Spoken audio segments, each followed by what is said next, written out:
Hello guys, नमस्कार and स्वागत छ मेरो युट्युब च्यानलमा। म चाहिँ अहिले दुबई मलमा छु र दुबई मल घुमिसकेर अहिले यो बाहिरको वाटर डान्स चाहिँ हेर्ने मनसाय भएर अहिलेसम्म बसेर वाटर डान्स हेरिरहेको छु र तपाईँहरूलाई पनि मनोरञ्जन होस् भनेर यो भिडियो कैद गरेर राखेको छु र हजुरहरू समक्ष पस्काएको छु। कस्तो छ हेरेर इन्जोय लिनु होला।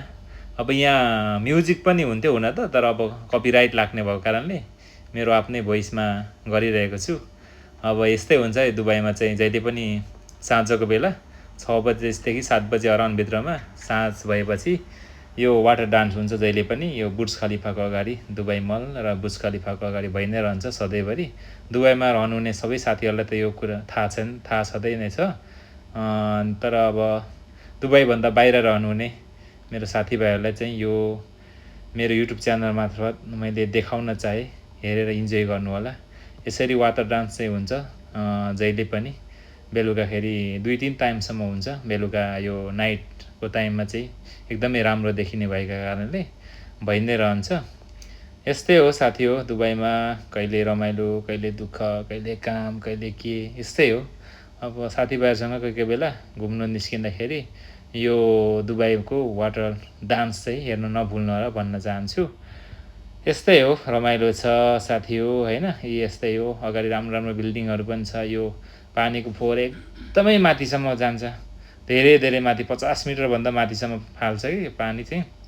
त्यहाँ अब के कस्तो सिस्टम राखेको छ यो दुबईमा चाहिँ धेरै ठाउँमा यस्तो हुन्छ, तर धेरै जसो चाहिँ भइरहने ठाउँ चाहिँ यही दुबई मल अगाडि हो, सधैँभरि भइरहन्छ। यो पछाडिको बिल्डिङहरू हेर्नु होला, एकदमै राम्रो भ्यू छ। यता अगाडिपट्टि बुर्ज खलिफा रहेको छ। यो अहिले मैले देखाउँदै गरेको चाहिँ बुर्ज खलिफा हो, बुर्ज खलिफाको भ्यू हो। यहाँ बुर्ज खलिफामा चाहिँ अब त्यो हरेक बिल्डिङहरूको इमार भन्ने हरेक कुराहरूको सो प्रदर्शन गरिरहेको हुन्छ। तर यता वाटर डान्स कन्टिन्यू भइरहेको हुन्छ। एकदमै मानिसहरू अत्याधिक हुन्छ यो बेलुकाको समयमा। यो वाटर डान्स हेर्नलाई धेरै मान्छे लालायित हुन्छन् हेर्नलाई, र धेरै मान्छे भिड हुन्छन्। म चाहिँ अलि माथि बाल्कोनी साइडमा बसेर यो भिडियो गरिरहेको छु। यो चाहिँ म एप्पल स्टोरको साइडबाट भिडियो गरेको, त्यही भएर एकदमै राम्रो भ्यू आइरहेछ। इन्जोय गर्नु होला साथीहरू। अनि के छ कस्तो छ, तपाईँहरू कहिले जानुभएको छ कि छैन यो हेर्नलाई? दुबईमा रहनुहुने सबै साथीहरूले चाहिँ धेरै जसो साथीहरूले त हेरिसक्नुभयो यो वाटर डान्स त हेरि नै रहनुभएको होला। तर अब अन्य देशमा हुनुहुने साथीहरू, नेपालमा हुने साथीहरूलाई चाहिँ यो वाटर डान्स देखाउन चाहे, हेर्नु होला, इन्जोय गर्नु होला साथीहरू। यस्तै छ है परदेशी जिन्दगी। र मेरो युट्युब च्यानललाई सब्सक्राइब पनि गरिदिनु होला। मैले युट्युबमा नयाँ नयाँ छु साथीहरू, यसो हेल्प गर्नु होला, सब्सक्राइब गरेर लाइक कमेन्ट सेयर गर्नु होला, सल्लाह सुझाव पनि दिनु होला भन्दै मेरो कुरा यही टुङ्ग्याउन चाहन्छु। धन्यवाद।